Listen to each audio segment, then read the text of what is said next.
Hi guys, welcome to my videos. So guys, today in this video I'm going to talk about what you are supposed to do after you get an approval from PHAC for travel to Canada for compassionate reasons.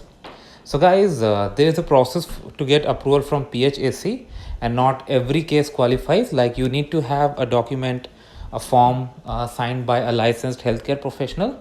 But once it is signed and you apply for the approval and you get it, what is the next step you are supposed to do? So that is what I'm gonna explain in this video. So there are three possible cases after you have got an approval. Scenario number one, you are yet to file your visa. Scenario number two, your visa is already in progress. Scenario number three, you already hold a valid visitor visa. I mean, you already have a travel document. So we will see all these things. Now let's go. In front of you I have opened an official page from IRCC site, how to request a written authorization from IRCC. So this is about IRCC. So it has given two sections: if you have a valid visitor visa or an application in progress. Okay, then click.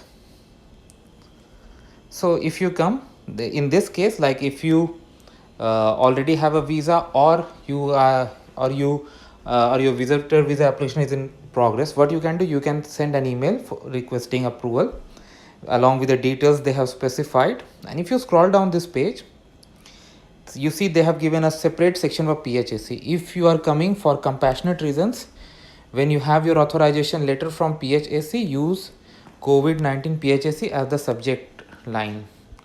Okay,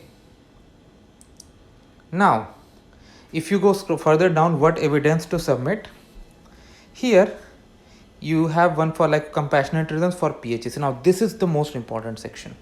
It says if you have an application for visitor visa in progress, send the email to them, and in the subject line you exactly include COVID-19 PHAC so that they can prioritize your application. Having an authorization letter from PHAC, of course, is not your travel document, but they have also written if you already have a visitor visa, you don't need to email us. That means if you already have a visitor visa and an approval from PHAC, then you don't need an authorization from IRCC to travel.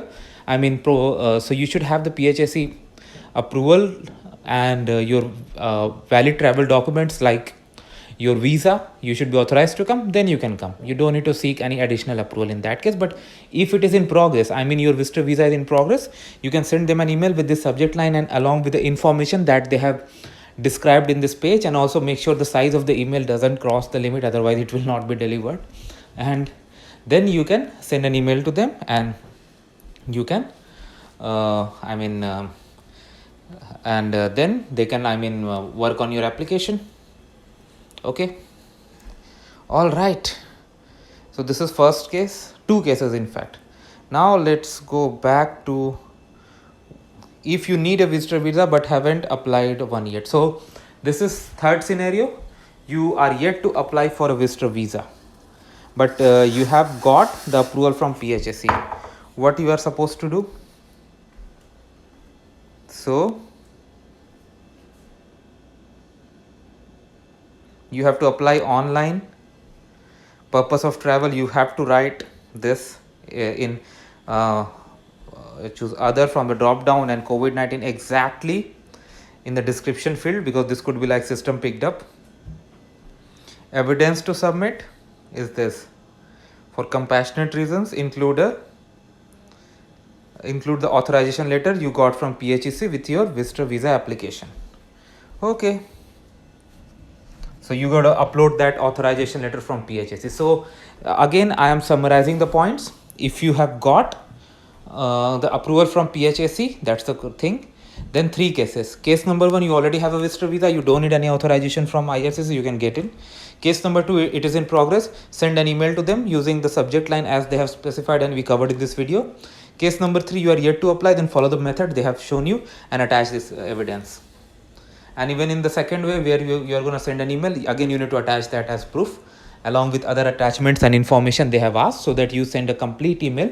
So it's really important that you read it out yourself, understand, and then send, rather than doing it randomly. All the best, guys, and if you come across any question, feel free to ask. I'm going to include the link in the description as well, so that you can go to this page, find it out yourself, and then you should be satisfied yourself that you have understood the process, and then you proceed from it. Thanks for watching.